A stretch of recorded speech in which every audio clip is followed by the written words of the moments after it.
Γιατί ανοίξα το καπό και βρήκανε το DCI. Δεν πειράζει, όποιος δεν ξέρει δεν μιλάει.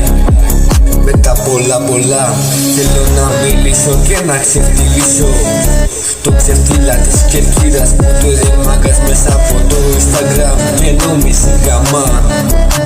Το λοιπόν τώρα ξεκινάμε τέτα στην Κέρκυρα και πείτε στο Πανόπουλο να το βουλώσει για να σωθεί από εμάς, γιατί μας τρελή και δεν μας ξέρει καθόλου εμάς. Με ένα δισάκι να εξαφανίσω, αλλά το σπίτι δεν βγαίνει σαν το κομμαλόν. Πίνω τα γάλα στο σπάσι ρε φώνα, σε γάμα ποτέ δεν το κόβω.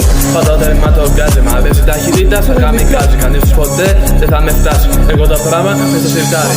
Μες στη νοσοκομεία στο Καρμαντή, δύο επιλογές κομμάτι η φυλακή.